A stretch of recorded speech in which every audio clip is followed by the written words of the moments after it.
Marius. Wel, dat eerste lied zingen maar 30, een glaubenslieder.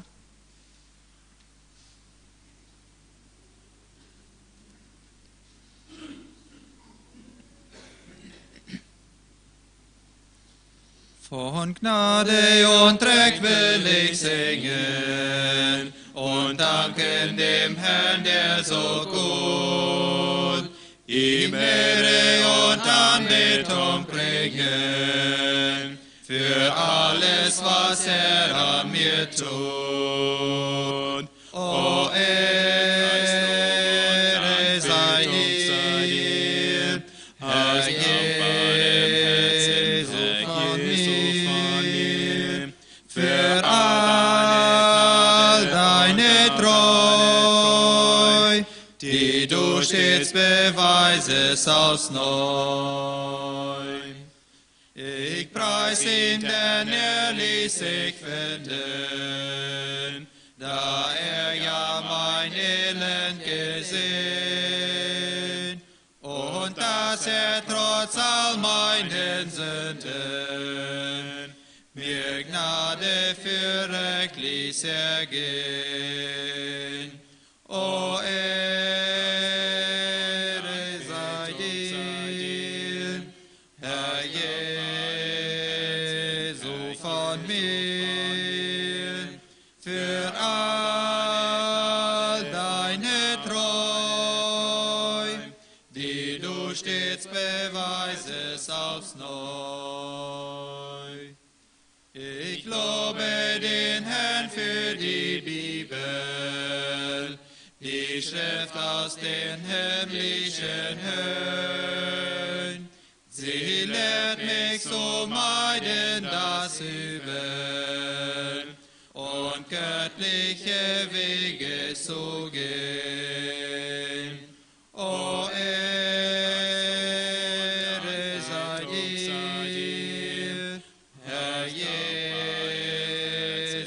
von mir, für all deine Treu, die du stets beweisest aufs Neu.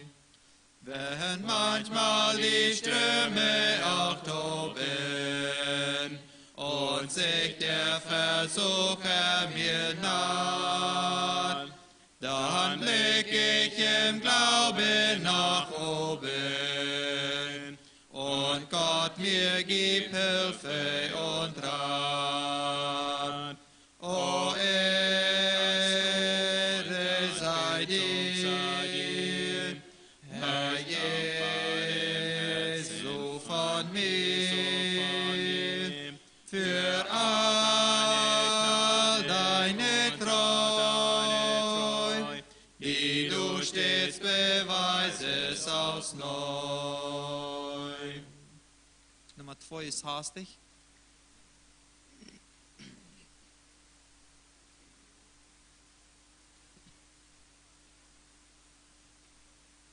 Wenn der ewige Morgen taget und wird keine Zeit mehr sein, wenn in allen Gräben tönt das rechtes Wort, wenn die Millionen stehen vor den Schranken groß und klein, und der Herr die Seinen rufet, bin ich dort.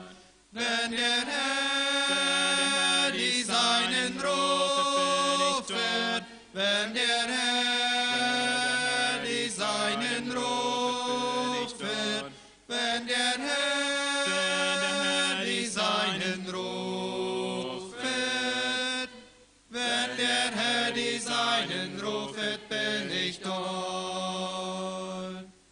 Wenn die Wetter Gottes flammen in dem großen Welt und Brand, und Gott seine Feinde schrecket, weichet fort, aber freundlich denen winket, die das stehen zur rechten Hand, und der Herr die Seinen rufet, bin ich dort.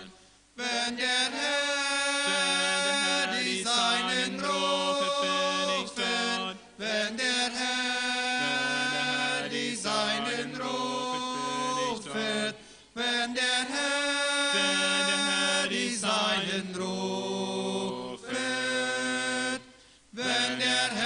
die Seinen rufet, bin ich dort.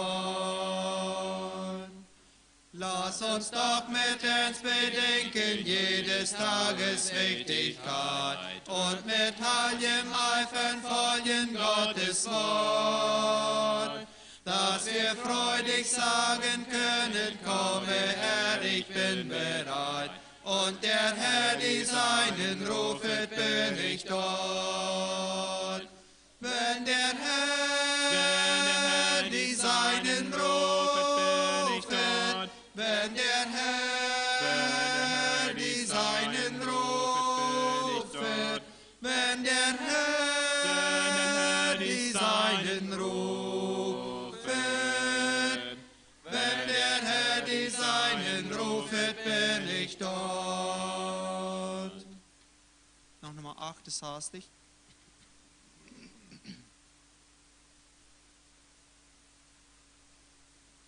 Erlöst, wie erfreut mich die Botschaft, erlöst durch des Heilandes Blut, erlöst durch des Heilandes Gnade, sein Kind nun auf ewig wie gut.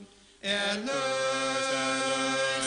erlöst, erlöst durch des Heilandes Blut, erlöst, erlöst,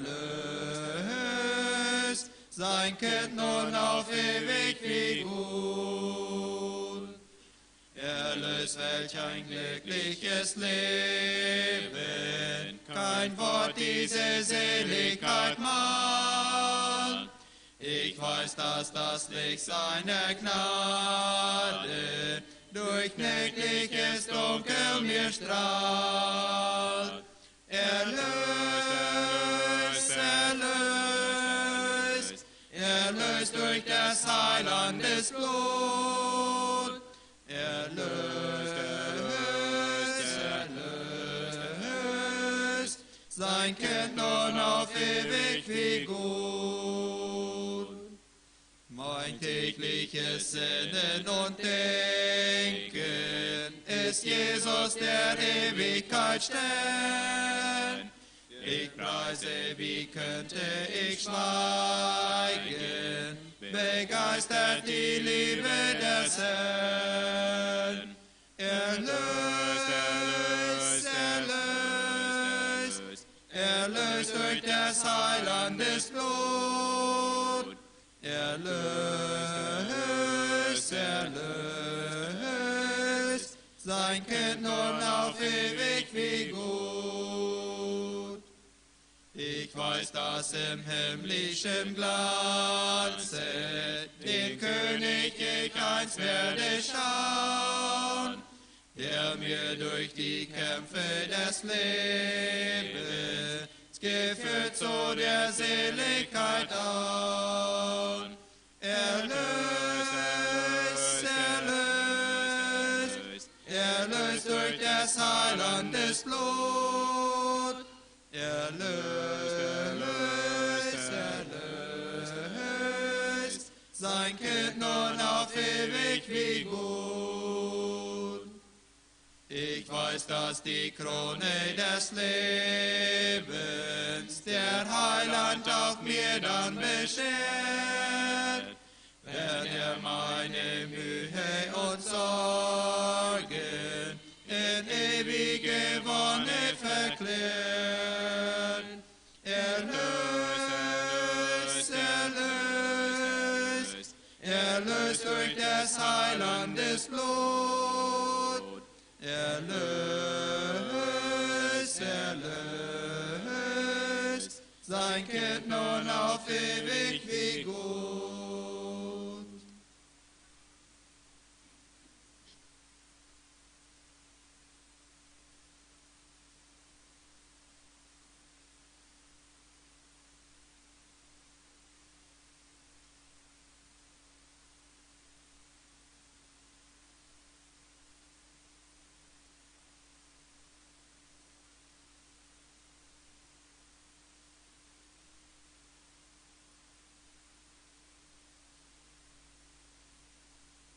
Onze maat van de Ozaan.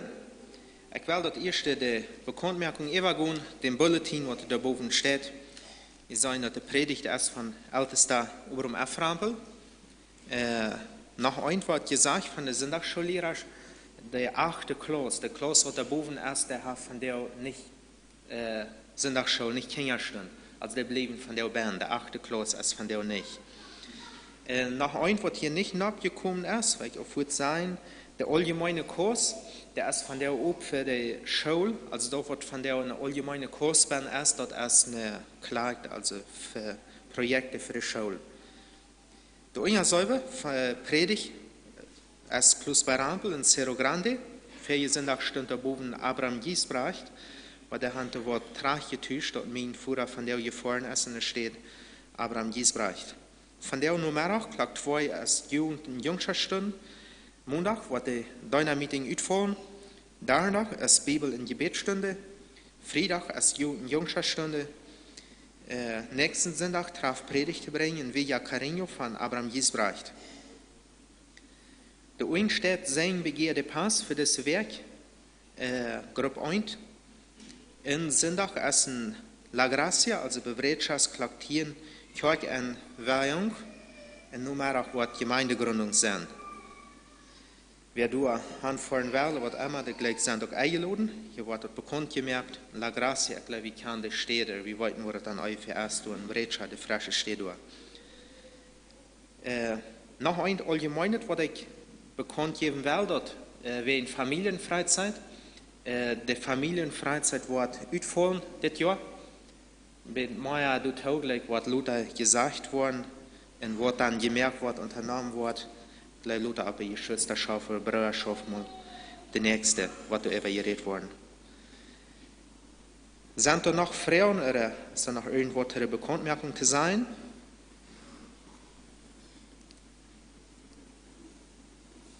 Ich will dann noch ein paar Vers lesen, über den Psalm 111, der erste Vers. Halleluja! Ich will den Herrn loben von ganzem Herzen, im Kreis der Aufrichtigen und in der Gemeinde. Groß sind die Werke des Herrn, erforscht von allen, die sie lieben. Voll Majestät und Hoheit ist sein Tun, und seine Gerechtigkeit besteht ewiglich. Er hat ein Gedenken seiner Wunder gestiftet, gnädig und barmherzig ist der Herr. Wir wollen noch beten, weil wir bitte Abstunde tun. Himmlischer Vater, wir danken dir, dass wir uns diesen Tag hier treffen dürfen, dass wir den Wort dürfen und uns haben, dass wir dort studieren dürfen, dort lesen dürfen, dass wir dort predigen dürfen, dass wir dort hören dürfen, Herr, dass hier Konzern in unserem Meer, Herr, du dank wir dir für.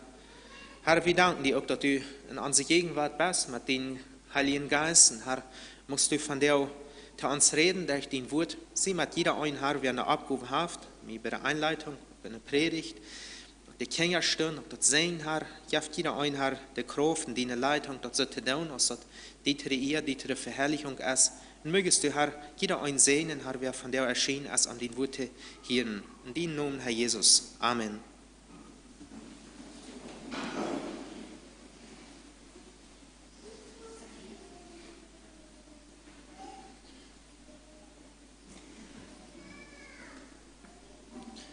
Nummer 150.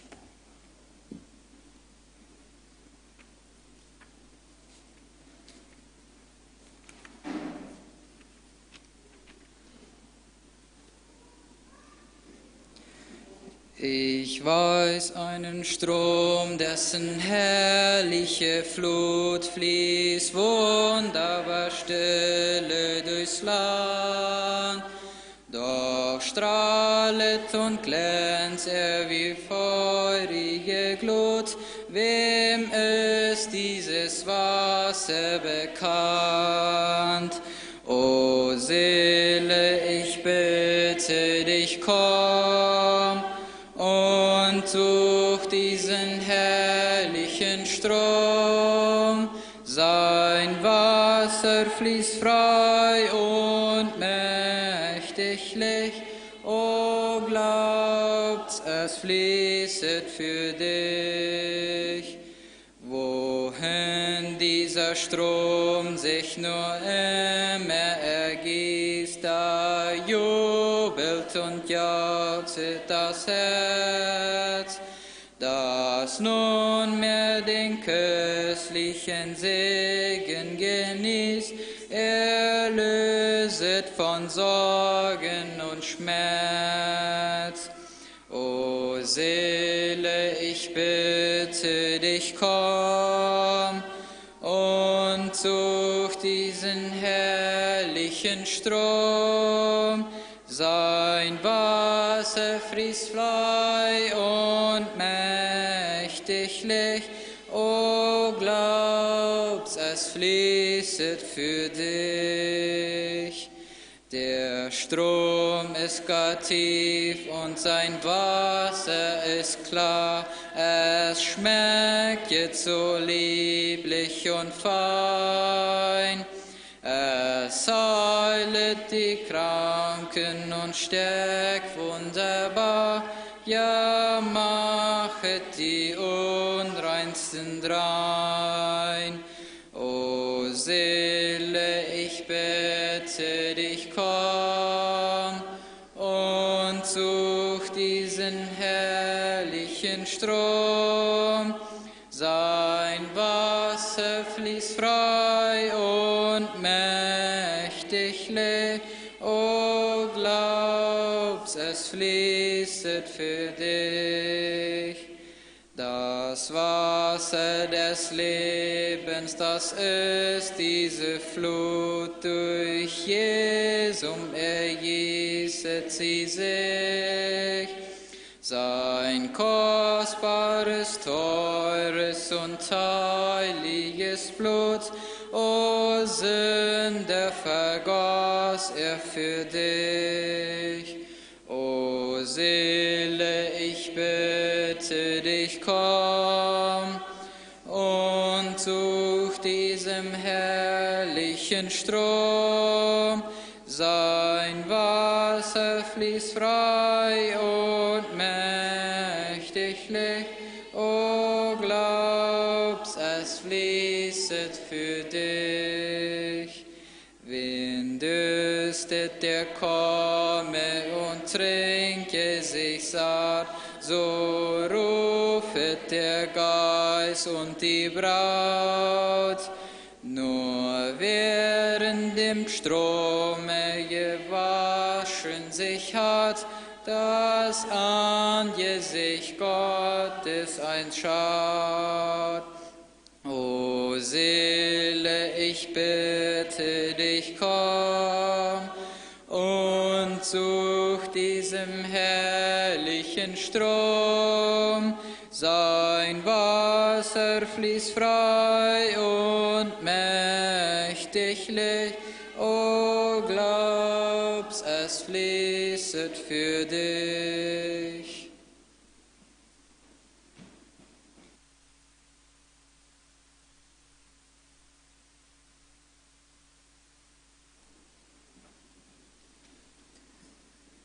We hebben ter aanleiding opslaan 1. Thessalonica, den 5. Kapitel,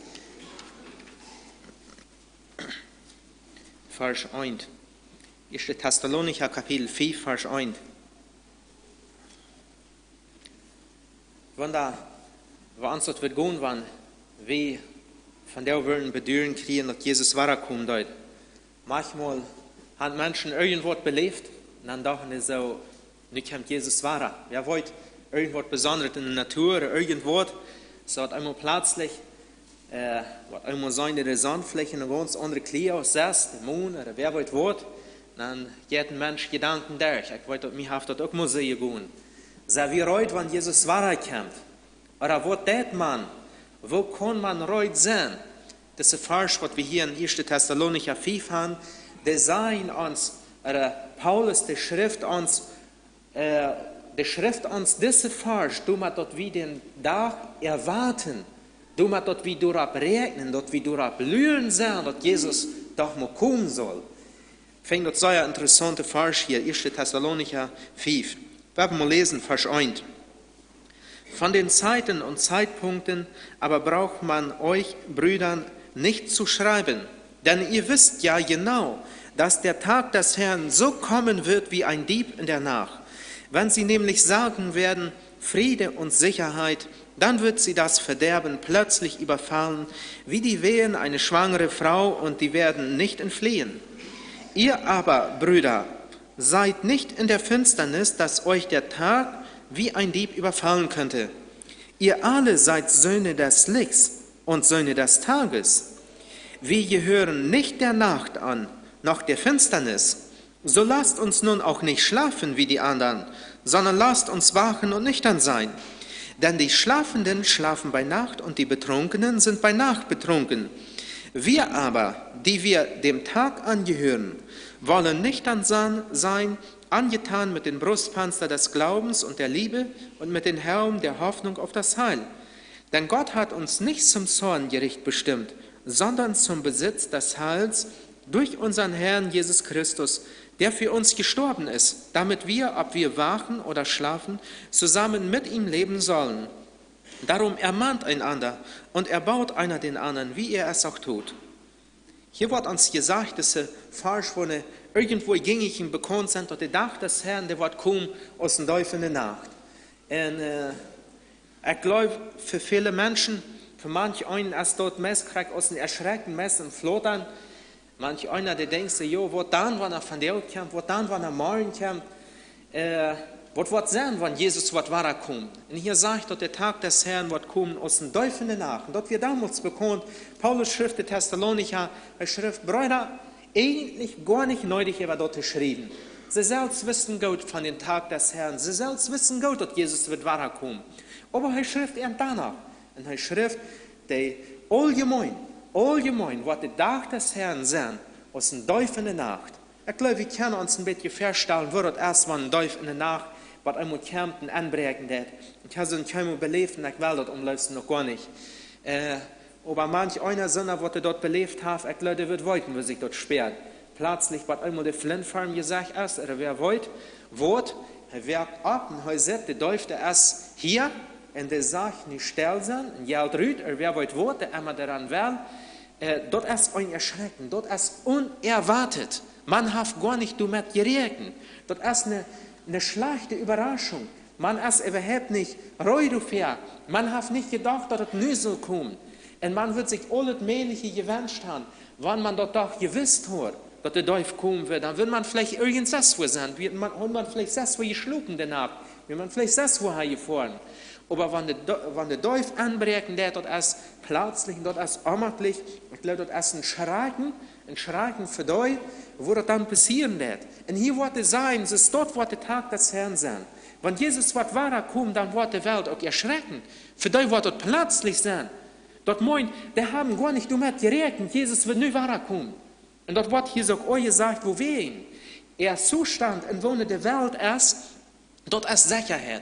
Die glauben, na ja, das rennt hier so alle eingemuten Gott, dass sie alle sagen, na ja, es ist laut so, nü, es geschehen, was kämmert, wem wird dort, woher soll Jesus kommen, wer wollt, sehen soll immer, es ist vielleicht gar nicht um Wort und so. Und der Schüfen dort rührt des Gedanken, dass das irgendwann passieren kann, dass Jesus kommt, den haben sie ganz eine hängerste Arg irgendwo im Dienst geschoben. So wird die Welt leben, sagt dort hier. Die wollen sein, das Sicherheit, das Friede. Das ist am besten so, wenn jemand bei seinem Haus einen Türraum gebüten, wer wollte, so noch wenn Alarme abgestellt haben, nicht, noch Kameras abgestellt haben, dann buchen sie noch so ein circa Elektriker, nicht so ein Tün, so ein Speckerchen, was die knacken wird, dann ist man sich sicher, hier wird nicht keiner kommen, kein Teufel. Und wenn er dann plötzlich doch so kommt, der Teufel doch soll anbrechen, wollt ihr dann wieder krack so ausluten, da würden gesagt haben, no, nu haben wir alles abgesichert, wir haben alles sicher gemerkt, wer wollt, da wird nicht was passieren kann. Wenn wollt Jesus dort lebt die Welt von dir, kijk wir uns dort leben einmal ohne die Welt, dort leben ohne Gott, der leben aus, wenn Jesus kommen wird, kommen. Der leben so, als wenn sie dort Leben im Griff haben. Als wenn sie kann, der holen, dann konnte nicht kommen, konnte nicht nehmen. Als wenn sie die Kraft und die Macht haben. So lebt man von der schon da. Gleichzeitig sein Leben wacht in den Sinn, in sein eigenes Fleisches lassen, was immer. Und so sagt dort, hier wollen die sein. Die wollen in Selbstsicherheit sein, Friede, Sicherheit, kann nichts passieren, man folgt sich so Beruf, was immer, wer will sein, was die Wissenschaft und alles bewiesen haben, wer wollt, was alles in der Bibel gar nicht so stimmt, das hielt Levi von der Tag. Und dort sagt, wenn Jesus was weiterkommt, da wird der Zustand zu tot sein. Die wollen sich so sicher fühlen, dass das nicht kommen wird. Und dann, dann sagt es aus dem Teufel in der Nacht, plötzlich kommt Jesus weiter. Noch ein Wort hier gesagt wird, über Jesus in weiterkommen, dort soll wir uns auch morgen. Dort sagt hier, und sie werden nicht entfliehen. Wenn ein Teufel anbrechen wird, dann hat man sind gehört, wir kennen, glaube ich, auch mehrere Geschichten, irgendeiner wird dort an, danach, er wagt ab, in dem Markt, der Teufel brachte der auf, er hier dort. In den Märkten hängen kommt dort Fenster auf, und rüht durch, und daran weichen verstärkt sich Büten, der Teufel kam nennen, und Jana, der ist entflohen, also der hat den nicht erwischt. Jana hat kein Wach dran. Weil ihr, wenn Jesus Wort weiterkommt, für die, wo sich sicher fühlen und wo nicht reut sind für Jesus in weiterkommt, dort sagt, du jeftet kein entfliehen. Dort meint in den Raum, wo Jesus uns trafen wird, du jeftet kein Hänger der. Du jeftet kein Fenster, wo man durchkommt. Du jeftet kein Bad, wo man sich ungefähr krüben kann. Du jeftet kein Schop, wo man Hänger krüben kann. Nicht, keine Gelegenheit, ohne entfliehen. Ich glaube, dort ist in Wirklichkeit erschreckend, wenn man wollt, nu ist es so weit. Aber in Utweich jeftet dann auch nicht.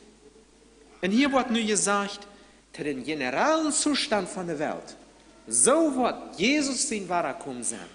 Und nicht im 4. Vers. Hier sagt dort, ihr aber, mögt wie das ein Unterschied, was dort hier sein wird, im 3. Vers, wenn sie nämlich sagen werden, es Frieden wird immer dann kämpft, für die dort verdorben, und nu warnt Paulus sich und eine andere Gruppe Menschen. Und dann sagt er, je aber, die gehören euch zu den Menschen, da wurde Jesus wird kommen aus den Teufeln nach. Für jünd aber no. Für jünd ist das anders.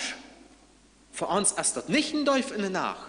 Ist dort nicht ein Trost, was Jesus uns hier sagen wird? Dass wir wollten dürfen, aus Kinder Gottes, Jesus den wahrer kommen, erst für uns aus Kinder Gottes, nicht aus dem Teufel in der Nacht. Klaro, allgemein in der Welt ist das aus dem Teufel in der Nacht. Aber, je aber, no, das seht ihr im 1. Vers, ich schrieb wie ein Bruder. Und dort meint er, die Kinder Gottes. Wollt ihr uns soll dort nicht so sein aus dem Teufel in der Nacht?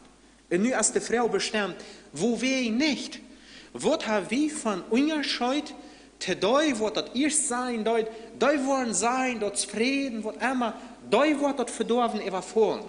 Nu sagt die Jünger aber nicht, wird erst der Unterscheid hier zwischen. Hier sagt dort im Vers vorher, sagt dort, ihr aber, Brüder, seid nicht in der Finsternis, dass euch der Tag wie ein Dieb überfallen könnte. Wir leben nicht in der Finsternis. 5. Vers seid, ihr alle seid Söhne des Lichts und Söhne des Tages. Dann sagt dort noch, wir gehören nicht der Nacht. Wir sind Sehens vom Licht und nicht Sehens von der Finsternis. Das ist der Unterschied. Wir können dort hier unter uns nicht so sein. In vielen modernen Ländern, wo die große Maschinen ranhaben, solche diese Maschinen von Millionen Dollar, große Schmieden, Fabriken, wer weiß was, du hast ihre Maschinen Tag nach ran. Und dann haben die ihre Arbeiten por turno, Schichtarbeit. Das meint, sie haben Turno dia und Turno noche. Manchmal nach 3 Turnus mit nur noch was verarbeitet, wird dann eingeteilt wird. Tagesturnus und Nachtturnus, sondern wird die Nacht arbeiten, sondern wird über Tag arbeiten. Und hier wird nur gesagt, wie aus Kinder Gottes, wir haben Tagesschicht, nicht Nachtschicht, wie wir hier nicht in der Nacht nennen. Wir können uns dort Bild mal vorstellen, wann dort Guardias sind. Befehle geschafft hat der Hand Guardias, so eine Werten morgen verdehren, abhussen, dass da nicht ein Teufel kommt oder irgendwas passieren wird. Dann hat der auch Turnus, Tag und Nacht wird das bewirkt, das geschafft. Dann hat der eingeduldet, dass die Guardias der und das Werk über Tag abhussen, der andere dann die Nacht. Das ist ein Unterschied, nicht? Der, wo nach der Nacht ist, den kann dort überraschen, weil die sieht gar nicht wie, das ist dies da. Der, wo nach überdacht ist, wenn der Waage ist, der sieht, was da kommt, der sieht doch, was da am passieren wird. Der bemerkt dort, wann da irgendwas kommt. Und nun sage ich dort hier, wie als Kinder Gottes, wir sind Tagesschicht, wie hier nicht die Nacht. Ist das nicht wunderbar? Hier soll wir uns einmal die Frau stellen, jo, je hier wie die Nacht, oder je hier wie die Nacht. Wem je hier wie? Wem je hier ans Leben? Wem dein wie mit uns leben? Wie je hier gar nicht die Nacht. Das ist interessant, dass heute hier war holen wird. Ihr seid Söhne des Tages, nicht Söhne der Nacht, wird einmal der Finsternis. Dann war holte dort im 5. Vers, wie je hören nicht der Nacht, sondern des Tages. Wie je hören nicht in der Nacht nennen. Wie je hier noch gar nicht haben. Ob da steht, so wie gar nicht sein. Wenn wir dort wären, dann kann uns der Teufel kann uns der Tag auch überfallen, so ist ein Teufel in der Nacht. Aber wenn wir dort nicht sein, soll es nicht. Im 6. Vers, nu dat er uns ermahnt, wenn wir nicht zu der Nacht gehören, und wenn wir zum Tag gehören, was sollen wir dann nicht tun? Damit dort uns der Tag nicht plötzlich überfallen wird. Ich glaube, wir können dort, wo das wird sein, mir auch das Bild, wenn wir in Guardia haben, in Guardia Farben geschafft, wo er da abhusten soll. Ich glaube uns ungefähr, wir wollen irgendwo fahren, der Nacht, wir fahren bei einem Geschäft vorbei und wir sehen dort, der Guardia, der schlaft da. Wir wollten mehr in der Nacht, manchmal passiert ja uns das auch, und wir von irgendwo von der Stadt kommen, wir werden hier näher, oder wir kommen von der Arbeit, und wir kommen vielleicht Klock 1, 2 der Nacht, oder wir fahren täglich zum Morgens wach, Klock Feuer oder so, dann war wir beim Haag rüten, dort einmal der Guardia, der schlaft. Die löhnen da, der kann nicht mehr, nicht? Ich glaube, das kann wir, sind Haag ja auch mal bejehen. Dort kann einer irgendwo verstehen. Einer wollte dort, na ja, den wird geschleupert haben. Der geht hier durch haben. Und danach schlaft ihr mal nicht. Der geht hier durch haben. Das ist irgendwo verständlich. Dann hat einer Frau zum gelegt, hat nicht den seine Arbeit. Mir würde auch schleupern. Aber eine Stalt ungefähr, wir wollen überdacht irgendwo vorbeifahren, bei einem Geschäft, wir wollen wo vorbeifahren, oder wir wollen vielleicht hier bei unseren Herzen anwählen, und wir wollen anwählen, der schnurrt, der schlaft. Ganz verfall. Ich glaube, dann will wir empört sein, dann will wir abgerecht sein. Was ist mit denen los? Kann der nachschlupen nicht, woran schlaft der überdacht? Überdacht schlupen, dann soll der wacker sein, dann soll der ab sein, der soll nüchtern sein, der soll bei der Sache sein. Woran schlaft der überdacht? Weißt du, wie morgen dort? Da, wo er danach schlaft, das verstehen wir eigentlich. Da hier daheim, danach schlaft man eigentlich. Aber überdacht zu schlupen, dort ist verkehrt. Dort soll nicht passieren. Was wir denken, was für Gedanken kommen uns durch den Kopf, wenn wir morgen der schlaft danach? Überdacht, meine ich, der Guardia. Was wir denken, woran schlaft der überdacht? Dann wir sie denken, jo, wahrscheinlich erst danach aktiv gewesen. Du wen konnte überdacht nicht ab sein, oder? Ist das nicht bei uns Christen gerade so? Die Bibel sagt das jedenfalls ist dort. Wie hier nicht in der Nacht nennen. Und heute warnt hier, sieht nicht in der Nacht aktiv, dass jünte Däuf auch aus dem Däuf überfallen wird können. Post ab, will je ein Leben führen. Je hier da nicht nennen in der Nacht. Können wir noch denken, als jung, vor Jahren, als ich noch jünger wir dann, manchmal, wenn ich zum Morgens nicht abstuhlen will, weil ich glaube, wir mussten tätig abstuhlen, dann sehen wir ein Papa, ja, dann go mal da eine Zeit schlupen zu uns, dass du geschlupen hast, was zum Morgens, nicht? Der wisst das auch, du bist tolut ab zu uns. Ja, du wen hast du nicht geschlupen, du bist danach sehr aktiv, du wen kannst du über Tag nicht wacker sein. Und wollt ihr, so sagt die Bibel uns hier bei einmal, post ab, wo ihr aktiv sind. Und heute sagt hier, lot uns nicht schlupen, ist der andere, sondern lot uns wacker sein. Und heute nannt hier bis mo gruz ein paar Dinge ab. Sehr knapp. Ein Ding sagt hier, die Schlafenden schlafen bei Nacht und die Betrunkenen sind bei Nacht betrunken. Du wird Trinkerie geredet, dort hier in der Nacht. Wir aber, die wir den Tag angehören, wir sollen nüchtern sein. Wort meint dort zu wachen und nüchtern zu sein. Angetan mit dem Brustpanzer der Glaube und der Liebe und mit dem Helm der Hoffnung auf das Heil. Wollt ihr hier ab diese steht, stellt mir bei einmal die Frau, kann dort Christen geben? Wird dort Christen geben, wo auch nicht wollen reut sein, dass Jesus war erkannt? Jeft dort sein, dass hier wollen unsere Menschen sagen, wollen sein, wir sind Kinder Gottes. Wir sind von da in Wirklichkeit, würden wir im Horten fürchten, Jesus können, was einmal kommen, der würden ansahen, der Tag überfällt mich, kann es so etwas dort geben? Paulus sagt hier, lasst uns nicht schlucken, so ist in der Nacht. Und ich habe mir ein paar Dinge, ein paar Städten abgeschrieben, wo ich nachkicken will, um dort einmal zu erläutern. In Offenbarung, im 2. Kapitel, im 5. Vers, schrift Jesus zu einer Gemeinde.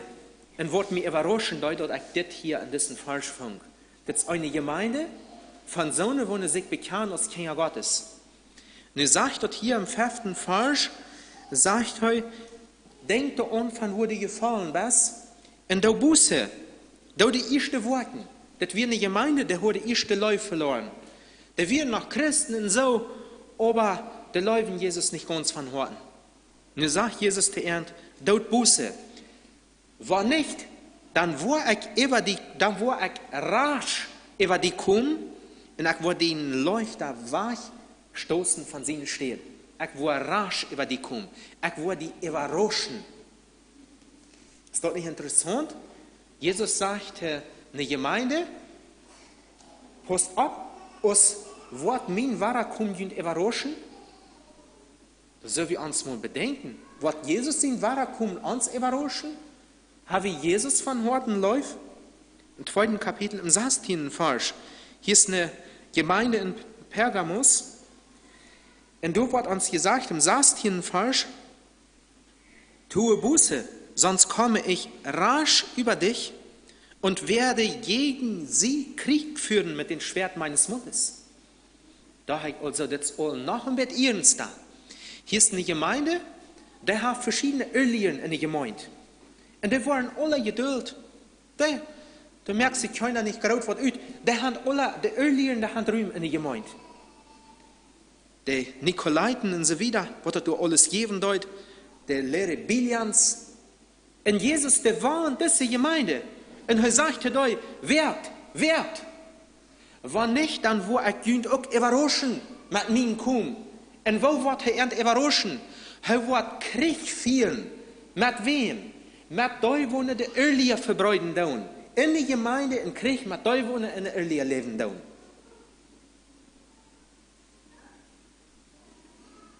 Worin studierte die Lehre Gottes? Wird Jesus uns überraschen? Jeden uns Krieg zu führen? Wen wir nicht in seiner reinen Lehre leben tun, und wen die Earlier in unserem Leben auch Ruhm haben wird? Die Bibel warnt uns. Im 3. Kapitel, im 3. Vers, ist die Gemeinde von Sardis. Diese Gemeinde, dort wir eine Gemeinde, da läuft es ganz verschieden. Da läuft es so, dass wir all geistlich irgendwo auf eingeschlucken, da wir noch so, dass wir ein geistliches Leben, dort wieder all gestorben. Und Jesus mahnt diese Gemeinde, und er sagt, passt ab. Da sind noch ein Teil andere, die ein geistliches Leben haben, aber die sind im Sterben. Die sind im Sterbesbad. Die Gemeinde im Sterbesbad. Dann sagt er hier im 3. Vers, so denke nun daran, wie du empfangen und gehört hast, und bewahre es, tue Buße. Wenn du nicht wagst, so werde ich über dich kommen wie ein Dieb, und du wirst nicht erkennen, zu welcher Stunde ich über dich kommen werde. Also hier habt ihr doch mal gelegt in Chlor, in ganz, direkt von fern gesagt. So aus Paulus dort der Thessalonicher sein dort, so ist dort in der Welt sein wird, der wird dort überraschen und der wird nicht wollten, wenn neuer dort den Tag überfällt. So sagt Jesus hier zu der Gemeinde, du Buße, dass du nicht auch überrascht wirst. Ein Tag, wenn Jesus wird wiederkommen. Ich war über die kommen, wenn du nicht werken warst, außen Teuf in der Nacht. Und dort hier, zu einer Gemeinde. Ich hatte es never so beobachtet oder so realisiert, wie Jesus das Bild von Teuf in der Nacht oder von rasch über die kommen, so auch eine Gemeinde anwendet, um die Gemeinde zu ermuntern sein, dass sieht wacker. Dort meinten andere, wie gesagt, die hier nicht in der Nacht nennen. Und wenn die in der Nacht leben wollen, die hier doch gar nicht haben, wenn die aber in der Nacht leben wollen, in der Distanz, dann wollen die auch in da sein, wollen sich überraschen tun. Wenn die nicht überrascht werden sind, dann lebt nicht du in der Nacht, da wo ihr überrascht worden, sondern dann lebt du, wo ihr hier, nämlich als Kinder des Tages und nicht in der Nacht. Und nun nennt er uns hier noch ein paar Dinge ab, damit wir uns freuen sollen, dass wir den Tag erwarten, wann Jesus wiederkommt. In dem Vers, du siehst, wir sollen angetan sein mit dem Brustpanzer des Glaubens und der Liebe, mit dem Helm der Hoffnung auf das Hals. Ein Brustpanzer, dort wir so ein Ding, wo der im Krieg brücken deuten, die Soldaten, dort waren der geschuten ward, dort er nicht unschalten können. Der Brustpanzer, der dort spießen oder dort schwert oder was immer durch geschuten ward, der dort aufwehren. Und nu habe ich eine Frau, was ist dort, was uns in der Welt bewahren wird, in einer Welt, wo eine moralisch und verdorben gehen Daten immer wieder im verdorben fallen der Welt. Was wird uns dafür bewahren, als Kinder Gottes, dort wir nicht auch in den Weg mitgehen und dort mitgeraten worden. Der sagt hier, uns Brustpanzer, dort ist der Glauben und der Lauf. Der Glauben, dort wies der Abhängigkeit von Jesus. Dort wie mit am Leben und dort wie wollten wie Brücken am. Jeder Tag in der Abhängigkeit mit am Leben. Der Lauf, dort lebe ich was hier, der Lauf euer Red, wo ne dort der Ephesus auch sein dort, dort sie die erste Lauf verloren haben. Der Lauf ab Jesus Christus, der Brück wie auch. Wollt ihr, wann wir Jesus Lauf haben und wann wir wollten, wie Brücken am hier im Leben zu leben und dort wir in der Ewigkeit kommen wollen, dass wir in der Ewigkeit gerat sind, wenn diese Dinge durch sind, wird ihr dann sehr wie auch von einer Seite geschützt für die Versuchungen, die in dieser Welt sind. Dann wird hier noch gesagt, mit dem Helm der Hoffnung auf das Heil. Wenn wir unsere Hoffnung auf das Heil haben, wenn wir uns du an Faust holen, und wenn wir dort erwarten, sind wir auch geschützt. Dann ist uns Kopf, uns Gehirn geschützt von den Dingen, wo wir uns hier auflenken werden, wo wir uns hier in dieser Welt holen werden. Und du werden ermahnt er uns hier, sieht reut. Wo wir sind nicht im Zorn gerecht bestimmt, wir sind für das Heil bestimmt. Nur wen sagt er hier, holt das Heil fort, lebt in dieser Hoffnung. Ermahnt jünd, das meint, holt jünd an sich ab, dass die nicht anschlucken tun. Kann wir auch manchmal, nicht? Dann sagen wir auch zu jemandem, wenn wir so ja meint sein, dass wir meist anschlucken, dann sagen wir, pass ab, mir schleppert sei, dass ich hier nicht bald einmal nach anschlug. Ja, werk mich ab, wenn ich bald einmal anschlug, wenn du sitzt, ich schlug an. Und so sagt Paulus hier zu den Thessalonicher, werk jünd ab, wenn die morgen, die schlugen an. Wir sollen reut sein, wenn Jesus wiederkommt. Noch eine steht in Offenbarung 3,5, da sagt dort, wer überwindet, der wird mit weißen Kleidern bekleidet werden, und ich will seinen Namen nicht auslöschen aus dem Buch des Lebens, und ich werde seinen Namen bekennen für den Vater und für seinen Engeln. Das ist die Gemeinde, wo einige von der Gemeinde all geistlich gestorben werden und der andere umstorben werden, oder viele andere noch umstorben. Die sagte hier, wer überwindet. Dort meint die, wo er wacker bleibt und wo er nicht anschlägt. Die wird seinen Lohn kriegen, für den wird der Tag des Herrn ein froher Tag sein. Wenn er wollten, dass nicht kommt mein Lohn, nicht kommt meine Erlösung. Und du, wen ermahnt er uns hier und er sagt hier, seht ihr heute, wann Jesus wiederkommt. Noch einmal kalt, diese Parallelen wird uns hier abgenannt worden. Hier wird uns einmal die Welt abgenannt, dann wird uns einmal der Gläubige abgenannt. Von der Welt wird hier gesagt, die schlucken. Von der Gläubigen wird gesagt, die sind ab, die sind wacker. Von der Welt wird gesagt, die sind betrunken. Von den Gläubigen wird gesagt, die sind nüchtern, die sind mit klaren Verstand. Von der Welt wird gesagt, die sind in der Düsternis. Von den Gläubigen wird gesagt, die sind im Licht. Von der Welt wird hier gesagt, die sind von der Nacht und von der Düsternis. Der Gläubige sagt das hier, die sind sehens vom Licht und sehens vom Tag. Der Welt sagt das hier, für die wird der Tag des Herrn sein aus dem Teufel in der Nacht. Und von den Gläubigen wird gesagt, für ihn ist das nicht aus dem Teufel in der Nacht. Von der Welt wird hier gesagt, die wollen nicht entfliehen. Die wollen kein Weg ranhaben. Und der Gläubige wird hier gesagt, die sind Gott im Zorn gerecht bestimmt. Ihnen bringt das keinen Schulden, wenn Jesus Wahrheit kennt. Und uns ist nur die Frau, wofür wir uns leben, aus der wo nicht im Tag gehören. Eine Geschichte noch von einem Mann in Arabien irgendwo, ein Land, ich weiß nicht, ist das allerweil in der ersten Wahl, hat der Araber dort so, ein gewisser Stamm, da ist es so, wenn der Führer gestorben ist oder wenn er alt ist, dann nannt er ein von seiner Familie, hier, also von seinen Sehens oder was immer, nannt er ab, er besteht hier aus der, wo er den Familiennamen drehen hat. Da hält die Familie Rechnung. Und dort hat der Führer sich wählen, das ist nicht automatisch der Älteste. Nu wird auch ein Führer, und er mag dort, er will alt, und irgendwann, da wird sein Leben auch ut sein, und er will dort nur bestimmen, wer von seinen Sehens, dann soll seine Familie Rechnung holen. Wer der Namensträger von der Familie soll sein, wird immer der Erbe von der Familie. Und er lud sich mir Freund an, der Führer, wo auch mit dabei sein, das ist ein besonderer Tag für die Araber. Und dann sagte seine Sehnsucht, und lasse die kommen, er jafte alle Bett, was Geld, für jeden wird 5 Pfund oder $5 oder was immer. Und er sagte, da, je habt nicht alle Bett das Geld, und je habt Zeit, was immer, aber das Tag durch ist. Und dann sei je alle Bett eine Stufe, und der Hohen bei einer großen Stufe, die wir ganz ladig geringt, und dann sagte, je habt alle Bett das Geld, und mit das Geld sei je diese Stufe ganz voll rein. Und alle Bett haben da abgehoben. Und nun will er sich entscheiden, wo es da, wo er weise ist. Wo es da, wo er am klarsten denken kann, wo das Beste überleihen kann. Und er jafte alle Bett das Geld, und die Jungs, die gehen alle Bett weg, so ja nur denklich, und überleihen. Der eine geht beim Büten irgendwo vorbei, wo Zucker gepresst wird. Und dann sitzt er da, ein Mensch, das ist ein gelamten Stroh, nicht von Zucker, die Strampels, alle wird gepresst worden. Das geloter Meld im Waschmieden wird immer nicht, das Hals ist hier rein billig. Dort wird all, dort brückt ein Deul Rühm, nicht? Er stellte Obera an und sagte, hey Obera, kann je mir dort por favor, du an deine Stufen andrehen, und alle die Stufen voll merken von seinem Stroh. Ja klar, das können sie tun. Die nehmen, die merken die Stufe dann ganz voll.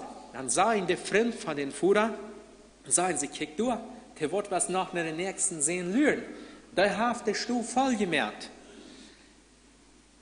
Na ja, der Führer wollte nicht nehmen, das so, die Stufe ist voll, nicht? Die Stufe ist voll, das ist heute gesagt worden. Und heute entschließt sich aber, wer was gelernt. Nur sein, was der andere Junge, wenn der kommen wird, was der wird von den Gedäude gehört haben, was den eingefallen ist. Und irgendwann, dann kommt der andere Junge an, und das will nicht, das will dies da geworden. Dann kommt der Junge an, er hat wenig Worte hingerührt, so nicht zu sein. Der sagt, der soll in der Stufe mal ladig merken. Dann wird der Stufe ladig gemerkt. Dann hat er ein Teuchlicht, eine Kerze, stellte den Mädstufe an, merkt das 4 an, das Licht, das ganz Dach in der Stufe. Die Stufe wird ganz voll von Licht. Und er lachte vor und sagte, ja, dieser hat ein paar Cent gegeben, und der hat was Nützliches in der Stufe gebracht, und die Stufe ist ganz voll Licht. Das wird dies, da sie brauchen Licht. Der andere, der hat die ganze $5 ausgegeben, ganz weggegeben, der hat die Stufe auch voll gemerkt von was er nicht gebrochen ist. No, heu übergebe sein Erbe den, wo er weise gewesen ist. Und ich will, dass wir als Christen, die Bibel will, dass wir als Christen, wer sind in dieser Zeit, was der Herr wahr kennt.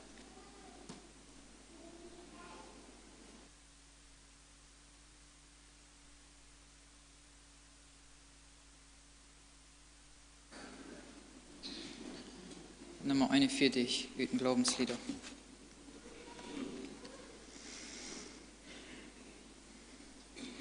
Ihr Brüder und Schwestern, o eilet fort, wir wollen eins Jesum sehen. Hier gibt es kein Stillstand, kein Ruheort, drum lasset uns vorwärts gehen. Eilet vorwärts,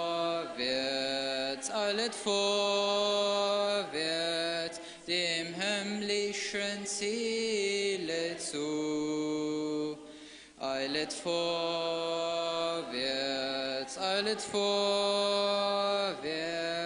zur ewigen, seligen Ruhe.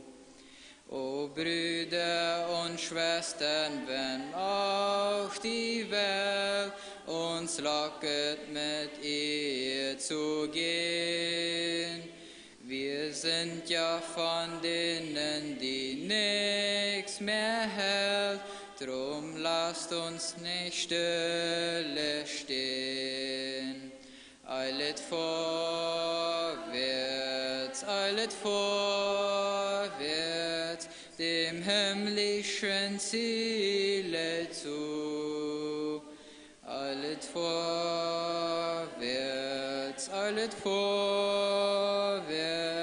zur ewigen, seligen Ruhe. O Brüder und Schwestern, so viele gehen gar müßig und schlafen ein.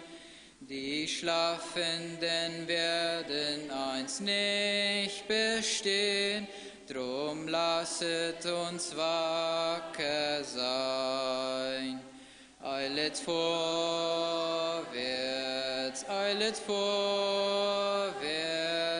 dem himmlischen Ziele zu. Eilet vorwärts,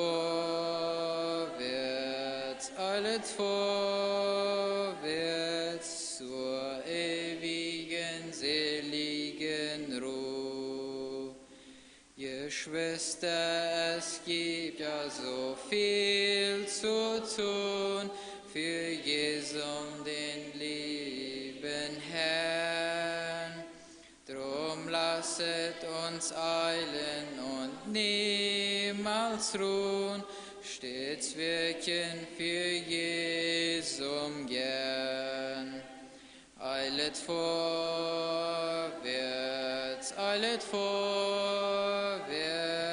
dem himmlischen Ziele zu. Eilet vorwärts,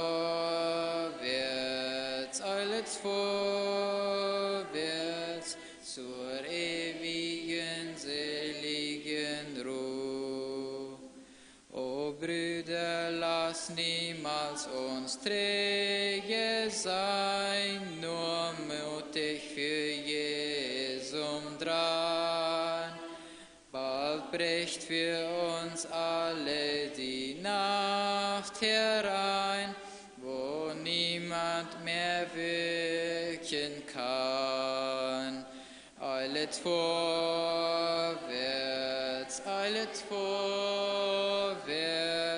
dem himmlischen Ziele zu. Eilet vorwärts, zur ewigen, seligen Ruhe.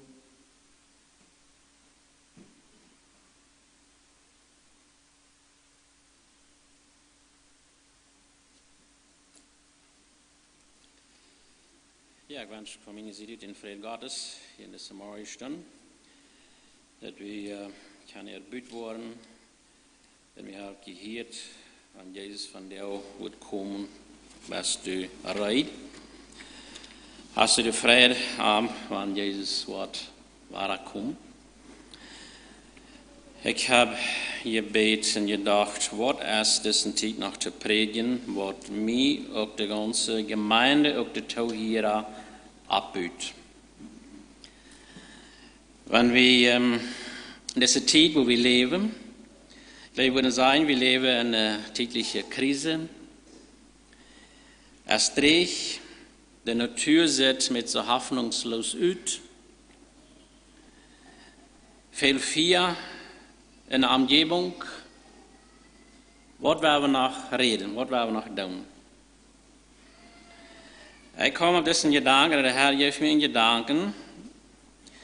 Die Freude om Herrn, die heeft geen eng. Okay, wofür hast du dich beschäftigt mit dieser Freude um Herrn? Hast du denn noch irgendwo, oder hast du irgendwo verschwungen, hast du irgendwo mitgereden mit der Zeit, mit der Umgebung? Oder ist diese Freude, in die noch geblieben wäre, man die Freude hat? Ich werde einen Text lesen, korter Text aus Philipperbrief. En dan hebben we deze Tags in 4 Punkte gesagt. Einmal erstens zur Freude im Herrn, zum Vertrauen und Beten, zum inneren Frieden, tugendhaften Wandeln. Philipper 4, Vers 4 bis 39. Freut euch in dem Herrn alle Wege, und abermals sage ich, freut euch. Eure Linnigkeit lasset kund sein allen Menschen, der Herr ist nahe. Sorget nichts, sondern in allen Dingen lasset eure Bitte im Gebet und Flehen mit Danksagen für Gott kund werden. Und der Friede Gottes, welcher Heier ist in alle Vernunft, bewahre eure Herzen und Sinne in Christo Jesu. Weiter, liebe Brüder, was wahrhaftig ist, was ehrbar, was gerecht, was keusch, was lieblich, was wohlatet, es etwa eine Tugend, es etwa ein Lob, den denket nach. Welches ihr auch gelernt und empfangen und gehört und gesehen habt an mir, das tut, so wird der Gott des Friedens mit euch sein. So weit. Paulus wird einmal war wichtig, die Gemeinde zu ermahnen, und sein Ziel wird einmal so gesagt, in dem Herrn. Er sagt, freut euch in dem Herrn. So, wenn du die hast so mitreden mit dieser Zeit, ich denke an mich persönlich, das will uns manchmal auch an der Mut mangeln, ja. Es trägt, es ruckig, sind vielleicht tägliche Krise. Dann beschäftigt wir uns so mit dort, dass diese Freude im Herrn, die lässt sich mitreden, ja. So, wenn wir uns diese Freude mitreden lassen, dann ist alles weg, dann haben wir alles verspielt. Aber wenn diese Freude bleibt im Herrn, dann haben wir das sagt uns, ein Fall Nehemia 8, Vers 10, das letzte Part von den Vers sagt, denn die Freude um Herrn ist eure Stärke. So wie weit in Nehemia, er hat viel gestanden, er muss sehr kämpfen gegen seine Feinde, aber einzig Gott am, ein wisst er, die Freude an dem Herrn, dort merkt uns stark. So, das ist auch, was Paulus, wenn wir diesen Philipperbrief durchlesen, dann wo wir merken, heute wisst immer, was du ab Herrn Fried dient. Wo kann Paulus immer noch das schreiben aus dem Gefängnis? Wo kann er dort aus dem Gefängnis voraus, Gott hat am beraubten Dienst, er soll das Evangelium wiederbringen. Nun muss er im Gefängnis fast sein. Und wo kann das Paulus dort verstehen, Gott sein Evangelium wiederzubringen? Wir denken, okay, wenn er nicht wieder im Gefängnis gewesen, dann haben wir diesen Brief wahrscheinlich auch nicht. Dann wird das Evangelium von der für uns vielleicht nicht wird. Aber nun will Paulus im Gefängnis werden, er doch ohne Gemeinde, er leitet sich näher und doch ohne Gemeinde. Und sein Ermahnen wird immer weiter durch an, im Herrn freidend in dem Herrn. Er sagt, und don't in Wort verdiestere Lebensumstände serviere, aber diese Freude am Herrn darf je nicht verlieren. Und Jeff uns das nicht auf Mut, denkt wir da nicht auch so, dort ist richtig, wenn wir die Freude am Herrn nicht verlieren, Den 3. Kapitel, der 1. Vers, den fängt er auch so an. Weiter, liebe Brüder, freut euch in dem Herrn. Dass ich euch immer einerlei schreibe, verdriss mich nicht und machet euch desto gewisser. So, hij denkt ook zo, hij schrijft ook, want hij kunt immer waar dat einzige datzelfde geschreven, dat je zal je im Herrn freien, aber dat soll je nicht mutlos merken, weil ein Esser, da kann je bloß stärker stärker merken und zu glauben, dass der Fried am Herrn, dass sie dort brücken. In Evangelium Johannes 15, Vers 11, das schriftet, solches rede ich zu euch, auf dass meine Freude in euch bleibe und eure Freude vollkommen werde. So, Jesus will auch, dass wir in Armen, in uns, der dort bleiben macht. So, wir haben vielmals, Fried, ja, wo dort kart sind. Ich lebe wie einmal waren, wo wir einmal waren beleven. Zum Beispiel, wenn wir als Farmer, wir haben vielleicht, wenn wir nu an den Stab stehen, ist sehr schmack versprechend aus, das sitzt, das wird eine ganz große Schäde angeben. Dann fragen wir uns all, in Zukunft sagen, ja, fragen wir uns, das sieht richtig versprechend aus, dann fragen wir uns. Wo bleibt der Fried, wann er aber wenig jef? Wann kurz ab dort kommt der Dreh und er fängt an Wald zu hängen, der kann nicht vollwassen, das jef wenig, und dann, als die Priester nach Lea, wo ist der Fried geblieben? Dann ist unser Fried ungefähr benommen, ja? Unser Fried war ich. Dann waren wir traurig, du Eva. Woran sie es dort? Woran sie es dort? Aber Paulus sagt auch an Thessalonicher 4, Vers 16, 1. Thessalonicher 5, 16, 17 und 18, hier sagt er, alles seid freilich, betet ohne Unterlass, seid dankbar in allen Dingen, denn das ist der Wille Gottes in Christus Jesu an euch.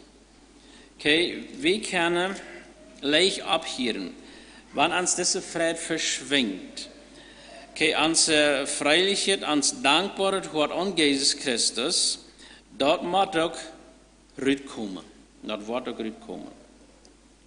Aber wenn uns diese Fried benommen wird, wir lassen den mitreden von der Umgebung, dann wird das auch verschwingen. Dann verschwingt ans Freilichkeit sein, dann verschwingt ans Beten, dann verschwingt unsere Dankbarkeit. So, wo bleibt das? Wo bleiben wir dann? Wenn dort ist alles verschwungen ist, dann merkt uns das traurig. Und dort sind Kartefrieden, Kenia, die denken für uns, Kenia, wenn ich nicht bei Weihnachten kam, wo sei frei sich zu Weihnachten, wenn bestimmt wurde, sie Geschenke kriegen, frei sich sei ja, aber wie lang ist diese Frieden? Die Gott lernen, das Geschenk, vielleicht irgendwo eine Art, über Kopf, verklingt, was immer das ist, der Frieden ist weich. Aber hier wird eine ganz gewollte Frieden. Bloß sehr kalt. Und so haben viele Dinge, wo wir kurzfristige Freuden haben, wo da einmal hastig ist der weich. Aber diese Friede an Jesus Christus, an dem Herrn, so Paulus sagt, freut euch in dem Herrn aller Wege. Dort ist eine Friede, die nicht verschwinden kann. Nicht soll, wie im Christ. Jesus sagt, kann, aber das soll nicht. Der ist verewigt. Amen, ewig. Der Fried, wenn wir waren in der Herrlichkeit sind, wenn Jesus war gekommen ist, wie wir mit Antworten mitgefahren sind, da wird dieser Fried nie abhören. Nie abhören. Da wollen wir immer in ewig und immer voll Fried sein. Ein Zitat, was Luther geschrieben hat, er sagt es steht, die Welt ist Frau guter Dinge, wenn sie Geld und Gut, Gewalt und Ehre hat. Aber ein elendes und betriebtes Herz begehrt nichts anderes als Freude, als Trost, dass es wissen mag, ob es einen gnädigen Gott hat. Und diese Freude ist so groß, dass aller Weltfreude dagegen stinkt. Luther sagt, Traurigkeit sei für den Teufel und keine berechtigte Frucht des Evangeliums. Das ist, was Luther geschrieben hat, ein Zitat, das hij dat zegt. De Welt, die freut sich, ja, wanneer genoeg geld is, alles goed gaat, en wanneer ze gewollt haben en alle kriegen. Dann sind sie freilich. Aber wir als Kinder Gottes und Kind Gottes, wenn er das in sich hat, dass er weiter durch ein gnädiger Gott ist, der Fried soll das all diese weltliche Fried übertreffen. Der übertrifft der Fried.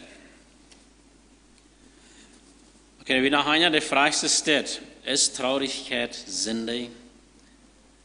Na, was werden wir nun sagen? Ist Traurigkeit Sinn? Wie Handling, wie Trühe, zum Beispiel, als ein neuer war gestorben. Irgendwo merkt uns traurig. Ich glaube nicht, dass wir davon reden werden, wie nicht Momente haben, wo wir traurig sind über ein Verhältnis. Aber ein Durchschnitt ans Leben soll froh sein, wenn wir immer an Gott denken, der ähnliche Fried am Herrn ist das gemeint. Das ist einer, der fragt so, ist die Traurigkeit Sinn?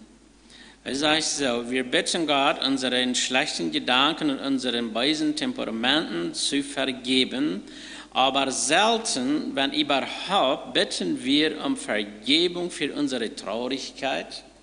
So, ich dachte auch so nach, habe ich mal gebeten, dass Gott mir vergeben soll? Ja, dass er mir soll Frieden geben, ja, aber habe ich mal um Vergebung gebeten, dass ich mir irgendein Ding habe, traurig mehr lassen, was nicht neidig gewesen. Hast du mal dafür gebetet? Es lohnt sich zu bedenken. Hat mir dafür gebetet, hat mir eine Entschuldigung gebetet, dass ich mich irgendwo den Mut berauben lassen. So, wir kommen zum zweiten Punkt, zum Vertrauen und Beten. Er sagt hier, sorgt nichts, sondern in allen Dingen lasst eure Bitte im Gebet und Flehen mit Danksagung für Gott kund werden. So, ist es nun für einen Christ möglich, am nichts zu sorgen? Ist es möglich, wie würde vielleicht sagen, es ist allmählich. Wir haben Dinge, Paulus steht nachher ist besorgt an die Gemeinde. Ich glaube, dass wir richtig verstehen, dass diese Sorge in der Besorgnis am rechten Platz handzusaten. Was meint das? Wir sind wirklich besorgt um unsere Gemeinde, um unsere Mitgeschwister, um was immer das gibt, ja. Aber dass diese Sorge soll uns diese Fried von Männern nicht wahrnehmen, nicht verschwingen. Das ist so lang möglich, dass solange als wir das Gebet, das dort unsere Hilfsquelle ist, dann können wir Dinge aufgeben. Dann können wir immer weiter das Ding aufgeben. Wenn wir nicht bereit sind zum Aufgeben, wenn ich kann beten, Gott das übergeben, dann merken wir uns der Zeit schwor. Ja, dann einmal da, wo wir mit Sorge belohnen. Einmal, wo wir anwenden, so eine große Sorge. En ik heb van al het andere, ik had voor jeden nog een herjef, ik had voor jeden weems kind ik zie en zo wieder. So, en es haben für jeden te beten sogar.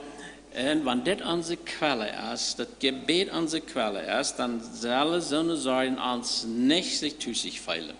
Wir wollen sich doch nicht zu sich merken. Da wollen wir immer weiter von uns gehen. Wenn Jesus sagt uns doch klar, dass wir alles können ab Arm schmieden.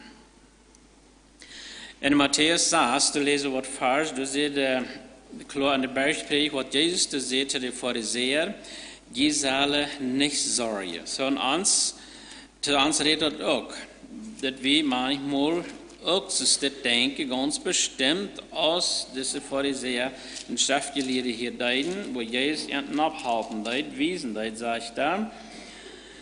In Matthäus 6, 25, was falsch sagt, darum sage ich euch, sorgt nicht für euer Leben, was ihr essen und trinken werdet, auch nicht für euer Leben, was ihr anziehen werdet.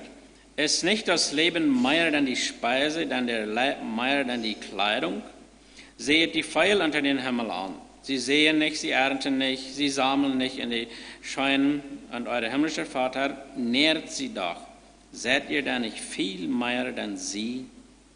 Wer ist aber unter euch, der seine Länge in alle zusetzen mag, ob er gleich darum sorgt? Und warum sorgt ihr für die Kleidung? Schaut die Lilien auf den Feldern, wie sie wachsen. Sie arbeiten nicht, auch spinnen sie nicht. So hier sagt Jesus ein Beispiel. Ja, Gott sorgt auch für alle Fehler, für die Blumen, bestimmt für alles hat Gott gesorgt. Und Gott hat für uns Menschen auch gemerkt. Er sagt, wo wird er für uns nicht sorgen? Wo wird Gott nur für die Fehler, für die Blumen, alles bestimmt sorgen und für die Menschen nicht? Das liegt an, ob wir aufgegeben sind oder nicht. Ob wir andere können evaluieren oder nicht. In 1. Petrus 5 sehen, und du sagst, alle eure Sorgen werfen auf mich. Wat doen we dort, wanneer we deze Sorgen? Ich habe die loslassen, ich habe die waschmieten, dass diese Sorgen, und ich sagte, diese Sorgen kann uns die Friede berauben, waschnehmen. Und das sagt, wir können dort alles ab anschmieden. Und das macht wir auch richtig. Denk, wann wir beten. Diese Quelle in uns ist, dass wir beten und diese Quelle in uns zurückkommen wird. Mit das können wir auch die Sorgen alle wegschmieden. Er sagt, werfe, schmiede weg, ja, alle Sorgen. Wann wir die Sorgen, wann wir Jesus das sagen, ich sage, ich habe Sorgen. Ich sage noch eng, ich habe das und die Sorgen. Ich habe dort am Kreuz loten, ich habe dort aufladen, oder bringen wir das hin und nehmen das weiter mit. Das meint das aufladen, ja. Weil wir mit diesem Fuhr ankommen, der muss aufgeladen worden, der kann nicht weiter mit reingenommen worden. Wir müssen dort dann noch aufladen und sagen so, ich habe ihn aufgeladen, ich habe den Herrn das übergeben, bitte halt mich mit diesen Sorgen, ich den nicht weiter mitnehmen darf. Wie einer, der schreibt es da, das wird den Wilhelm Schmidt, da wird einer, der das Klacken ausgefangen hat, der drückt Daumenklacken mit der Herz. Er sagt es das. Ich habe nur eine Sorge. Er sagt, ich habe bloß eine Sorge. Okay, was wir dort, wenn er bloß eine Sorge hat, sagt er, mich nicht zu sorgen, sagt er. Das ist die einzige Sorge, was er hat. Sagt nicht zu sorgen. Entweder ich sorge mich und dann glaube ich nicht, oder ich glaube, dann sorge ich mich nicht. Das wir sind. Einzige Sorge oder Material, dass ich nicht sorgen würde. Sondern das geht auch an uns Glauben. Ja? Das geht an uns Glauben. Wenn ich Glauben habe, wo wollen sie eine Sorge loten? Das geht auch an uns Glauben, dass wir unsere Sorge loswerden können und um Zeit zu bringen. Dass wir durch den losloten können. In Psalm 144, 18 sagt, der Herr ist nahe allen, die ihn anrufen, allen, die ihn mit Ernst anrufen. Die Sorge war wir nicht anders los, als wir waren im Gebet und im Herrn gehen und an die Sorge loben. Anders war wir den nicht losgeworden. Und sagt der Herr, er ist allem dich bei. Er ist gleich weit auf, er ist nicht mehr zu erregen, er ist nicht weicher, er schlaft nicht. Er sagt, er ist allem dich bei. So, du hast unsere Chance, es dort nicht eine Freude unterdenken, wann er alleweil ist. Was wird noch viel mehr Sorge geben, wenn wir jetzt müssen eine Reise machen, an diesen Herrn zu begegnen. Na, wir würden dann sagen, er hat nicht Geld. Oder wir haben nicht Zeit. Wir wollen nicht wieder anzukommen. Wird noch viel mehr uns berauben können. Aber das bringt uns gleich die Friede im Herzen, dass wir können sagen, der Herr ist nahe allen, die ihn anrufen. So, wenn wir am anrufen, dann ist er auch da. Er nimmt uns die Sorge auf und er will nicht, dass wir uns mit Sorge beladen tun. Wir kommen zum dritten Punkt, zum den innerlichen Frieden, was Paulus hier an die Philipper geschrieben hat. Der Friede Gottes.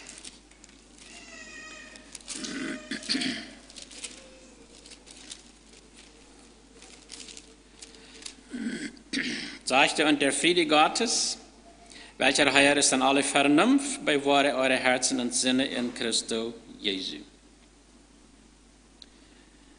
des Fried wünschte er einmal wahr. Er schreibt, der Fried Gottes, was dient, sein der ist höher als alle Vernunft. Wir weten, wie kann Vernunft sein? Wir würden sagen, der ein gescheiter Mensch ist, er redet sehr schrecklich, er würde sein als ein vernünftiger Mensch. Ja? Der ist vernünftig, der hat genug in der Welt, der würde irgendwo finden, genug. Genug hat er in der Welt. Viel muss in der Welt Menschen, vielleicht mit vernünftig als wir als Christen. Aber er sagt, der Fried Gottes, der ist viel höher als all dort. Als all die Vernunft. Was bestimmt nu in dein Leben? Der Fried und der Fried, oder bloß die weltliche Vernunft? Was ist denn dort, was dein Leben bestimmt? Wenn der Fried ihr schwach ist, dann kann das Fried auch angetauscht werden, dass das Fried nicht mehr du ist. Und wenn das ans Leben bestimmt ist, dann ist der Fried Gottes, wie Eva das verstand, dass Eva sticht alles. Das kann noch so eine kluge Menschen sein, wir können es noch so klug tun, aber was kann wir Gott bringen dafür? Was beschäftigt wir ans geistliche Leben mit bloß Vernunft und ans Verstand? Er will, dass wir diesen Frieden in uns haben. Und wenn das in uns ist, das bestimmt die Ruhe, die Freude bringt dort, die Zufriedenheit bringt dort, wenn das in uns ist. Das ist, wo Jesus kommen wird. Das ist, wo Jesus hat, dass sie kommt, um das Frieden in uns zu haben. Das schreibt Paulus an die Philipper. Das ist alle Vernunft. Beworte in den Sinn in Christus Jesus. Wo fehlen uns erst ans Sinn mit Jesus Christus taub, oder wo fehlen uns erst ans Sinn ans einen Verstand? Er will einfach, dass wir mit Jesus Christus taub planen, dass wir mit ihm taub gehen. Nicht ans selbst, nicht bloß von uns selbst. Das Fried und das Frieden, die machen verwasch gehen, dass wird zu sein sein. Ja? In Johannes 14,27, da seht Jesus, den Frieden lasse ich euch, meinen Frieden gebe ich euch, nicht gebe ich euch, wie die Welt gibt. Euer Herz erschrecke nicht und fürchte sich nicht. Die Welt gibt auch Frieden. Wo siehst du nur den Frieden? Wo finden wir den Frieden? Wo sehen wir nur den Frieden? Der Frieden ist zu kriegen, aber der weltliche Frieden sein, dort ist gleich das Karterfrieden, aber das Frieden, was Jesus uns geben will, der ist für ewig. Für immer und ewig. Er sagt, er will uns hier von stehen, aber nichts ist der Welt. Die Welt merkt irgendwo Frieden. Wenn ich so dann anders, wenn ich dadurch reden, dann dadurch krieg. Wenn ich anders, dann dadurch gewollt, und wer da gewöhnt, der läuft, er ist es, er hat es geschafft. Den jaft het mal, den jaft het ondervrij, hoor. Daar ondervrij door Eva. Wie haben gewonnen? Wie haben es geschafft? Wie haben Jan ungedockt? Aber wo anbetrifft der Frieden? Ist das Frieden Frieden? Wir sagen, nee, das ist nicht. Den Frieden, was Jesus gibt, der wird uns nie erschrecken, so eine Anleitung hier, wo wir uns verschrecken, wenn Jesus kommt, oder wo wir nicht. Dort verdient das Frieden, dass wir uns nicht verschrecken werden, wenn Jesus weiterkommt. Dann lösen wir ab. Wir lernen, dass er immer kommen soll. Aber wenn das Frieden nicht herrscht in uns, dass du nicht erst dort mehr kriegst, dort schrecken, dass wir so voll nicht gekommen sind, da von danach. Wenn ich will ich nach dort, ich will ich nach dort, ich will ich nach Jan tun, ich will ich schon nach die annehmen, ich will ich schon nach bekehren, ich will ich nach diese Ding stahlen. Ja? Wenn das Frieden ans ist, dann sind die Dinge klar ans Leben. Kolosser 3,15 sagt, und der Friede Gottes regiere in euren Herzen, zu welchen ihr euch berufen seid, in einem Leibe und seid dankbar. Es sagt, du sei je berauben, dass der Friede in uns herrscht, du sei wie berauben. Okay, was kann wir da was tun? Kannst du da was tun oder kann wir da nichts tun? Ich will ganz schnell, kann wir da viel tun. Wir können uns nicht allein wirklich ganz regieren. Aber diese Dinge, die können wir in uns, das der Herr sagt, Lotte in Jünd regieren. Wenn wir den nicht anloten, an uns nicht regieren loten, dann kann das dort nicht. Wir machen einmal aufmerken, dass dort in uns Ruhm hat, dass wir dort können regieren loten in uns. Dass wir auch dankbar sind. Das sagen uns auf so viele Stellen, wir sollen dankbar sein. Und wir sollen aber nicht sagen, wenn wir nu sein, sind wir dankbar für diese drei Zeit. Na, ich würde sagen, naja, weiß nicht, kann vielleicht nicht dankbar sein. Ne? Aber wir können dankbar sein, dass der Herr alles in seiner Hand hat. Wir können dankbar sein, dass wir in dieser Zeit uns, dass das nicht so bleiben, was man gesagt. In dem Herrn können wir dankbar sein, durch und dass wir weiten, dass er ist ein gnädiger, barmherziger Gott. Dass wir eine Zukunft haben, eine Ewigkeit, wo das nie wahr wird sein. Keine schwere Zeit mehr wird sein. Keine Krankheit, kein Viernot, kein das, kein dort, keine Weidung. Merkt dort ans Frieden. Merkt die dort Frieden an zu denken, wenn wir dort durchkicken. Wenn wir dort durchkicken können, dann merkt uns das Frieden. Aber wenn wir bloß dort non-kicken, wenn wir nicht abchecken, wo regt unser Frieden, wo kann uns der regen, wenn wir bloß wegkicken und dann täglich anchecken, dann kann uns das Frieden und Frieden verschwingen. Aber wenn wir abchecken, wirklich abchecken, dann können wir wirklich uns frei, dankbar sein. Diese Zeit wird verschwingen. Dort wird eine andere Zeit geben. Dort wird was kommen, dass wir nicht mehr wollen hier sein. Dort wird eine andere Zeit geben. Das weit wir alle. Jeder Mensch, der geboren ist, als ein Kandidat von dieser Welt gehen. Und das sagen wir alle. Wir kommen zum vierten Punkt, tugendhafter Wandel. Er merkte hier Mut, ab sein Wandel zu kicken. Leider tau hier, wo steht auch kennt, irgendjemand sein, er muss einen Brief schreiben, und irgendjemand den checken, in einer Gemeinde checken, er muss einen Brief schreiben, und das so dann schreiben, ich merke Mut, so zu leben, als dort, was die Familie sein haben. Wo steht er nehmen? Da würden wir doch, da würden wir nur denken. No, hier ist das, ja, no. Ich würde lieber so einen Brief schreiben, merkt dort besser, als ich es gemerkt habe. Dann würde es vielleicht klarkommen. Aber nicht mal einen Brief schreiben, dort so, check mein Leben an, so als ich ungefähr gelebt habe, dann dann wird der Friede Gottes in uns sein. Wahrscheinlich hält sich dort nicht von Paulus, nicht? Wie würde dort wohl nicht kennen?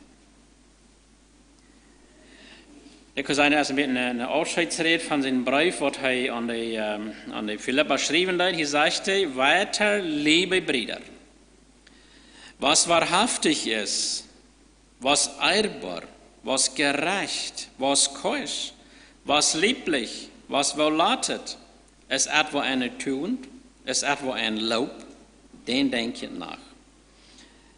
Welches ihr auch gelernt und empfangen habt und gehört und gesehen habt an mir, das tut, so wird der Gott des Friedens mit euch sein. So schreibt Paulus hier. Er merkt ja Mut, er wandelt, Türen, sagen wir, warum seine Tür, wie wir sagen, es ist eine gute Tür. Wir würden ja sagen, Paulus hat eine sehr gute Tür. Ja? Er kann Menschen Mut merken, hat uns viele Briefe hingelassen, geistliche Briefe. Und wir würden auch sagen, der Mensch hat eine gute Tür. Ja? Der kann gut mit Menschen umgehen, der kann das, kann janken, das ist eine gute Tür. Und ich würde sagen, wenn ich irgendwo nicht schaffe, irgendwo schafft, dann sein darf eine schlechte Tür. Und die Tür ist, ja, man sagt eine schlechte Tür. Nicht? Aber was soll uns Wandel sein, als ein tugendhafter Wandel? Was er uns Mut merken wird, uns als Gemeinde, wenn wir immer die Best uns Mut merkt, der Wandel soll richtig sein. Ja? Der Wandel soll so sein, dass Gott gefällig ist, dass Gott auch gefallen wird. Wie leiche das doch, wenn andere Gott mit uns umgehen wird, wie wollen dort doch, ja? Er will einfach, dass wir verbildlich leben. Er nennt hier verschiedenste Dinge ab. Er sagt, was wahrhaftig ist. Und diese Dinge, sagt er, das soll wie nur denken, was gereicht ist, was keusch, was nicht ein keusches Leben, keusch ist, ein ankeusch sein, anmoralisch, und sagt ein keusches Leben, lieblich, alles, was gut funktioniert im geistlichen Leben. Sagt er, das ist etwas, eine Tugend, eine gute Tugend, können wir sagen, können wir wieder bieten, eine gute Tugend. Dann sagen er, es etwa in Lob, den denkt nach. Wofür denken wir nur ab gute Tugenden? Ich denke, wir haben ein Problem, das ist ein Menschenproblem, ein normales Problem, dass wir ab der schlechten Tugenden mehr nur denken als ab der guten. Also ist es manchmal viel wichtiger, dass dort Schlechte nur zu denken, sogar wieder zu reden, dass der andere dort wenigstens auch weiten kann, als ab der gute Tugend. Wofür gute Tugend können wir abnehmen von unserer Schwester, was immer das ist, euer Partner, wo immer das ist. Oder holen wir bloß die Schlechte im Denk. Oder können wir bei den guten Dingen nur denken, die guten Tugenden. Können wir danach ab nur denken. Haben wir was gelehrt, sei von uns Nächsten. Hast du immer was von deinem Bruder gelehrt, hast du immer was von deiner Schwester gelehrt, wenn du was aufgekickt hast, wenn du dir was verteilt hast, hast du mal was gelehrt dort. Oder sei wir so nichts achtend, dort was der sagt, was der dort sowieso gefällt mir nicht. Dat houdt me sowieso nicht. Denken wir ab der Tugenden nur, was er sagt, ab dort soll wir nur denken.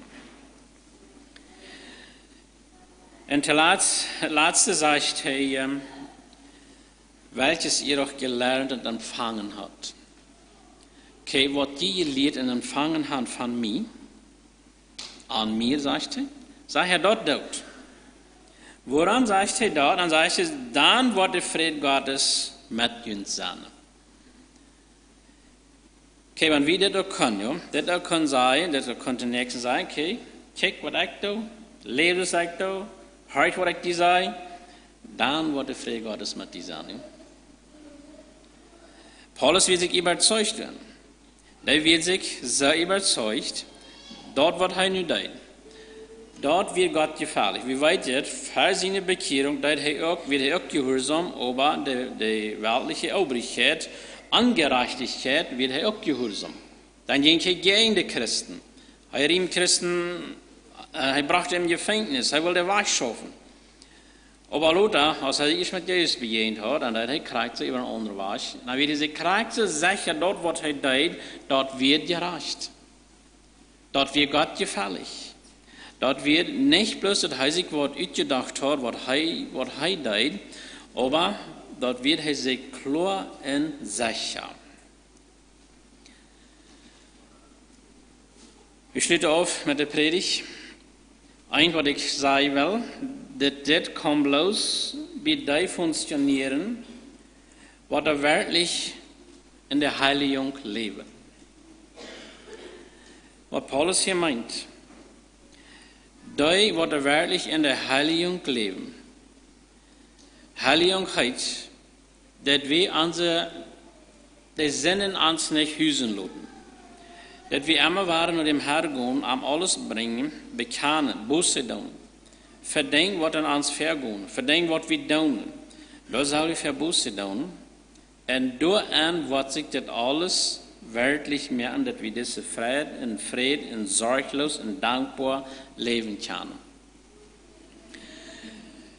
Dort möchte ich in jedem einen wünschen. So, ich vorher einmal mit Taub, wir haben den 4 Punkte genommen. Einmal als der Friede im Herrn, das ist der Schlüssel von des Epheserbrief.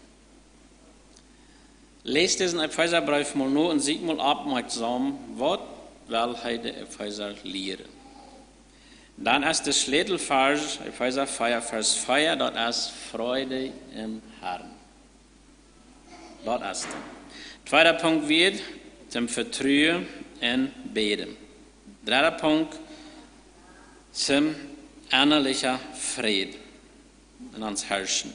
Vierter, letzter Punkt wird tugendhafter Wandel. wir eine halbe Stunde zum Beten und pausen lassen.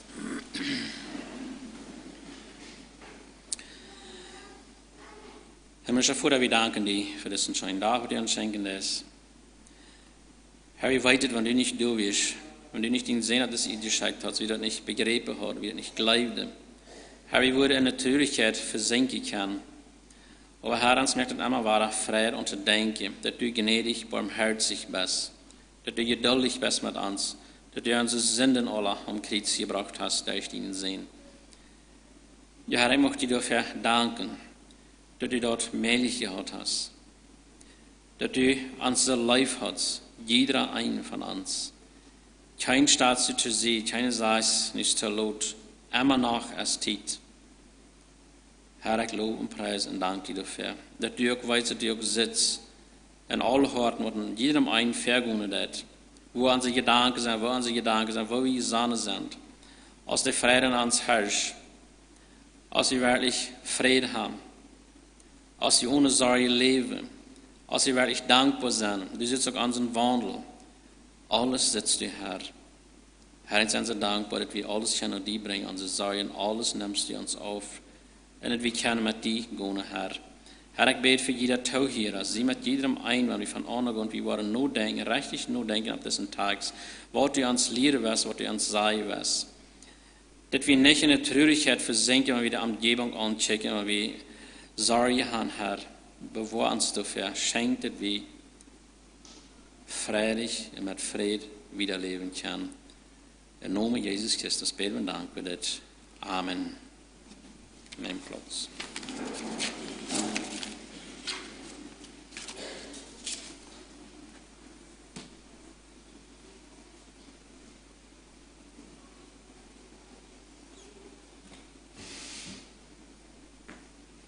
Nummer 76. Singen wir uns die ersten zwei vor. Wir lesen im Worte der Wahrheit vom Himmel als Heimat der Freien, wo selige wandeln in Klarheit. Wie schön muss der Himmel doch sein. Wie schön muss der Himmel doch sein. Das Heim, wo kein Scheiden wird sein. Der Hafen, der Ruf für die Müden. Wie herrlich wird's dort einstens sein. Dort gibt es kein Trauern und Grimmen, kein Feind und kein Tod kehrt dort ein. Gestillt ist für immer das Sinnen. Wie schön wird der Himmel doch sein. Wie schön muss der Himmel doch sein. Das Heim, wo kein Scheiden wird sein. Der Hafen, der Ruf für die Müden. Wie herrlich wird's dort einstens sein.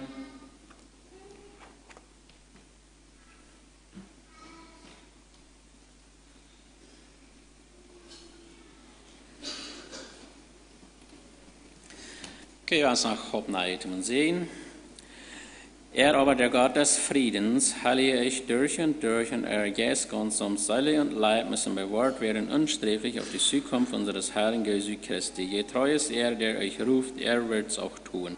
Die Gnade unseres Herrn Jesu Christi sei mit euch. Amen. Scheidem Fried von Oma.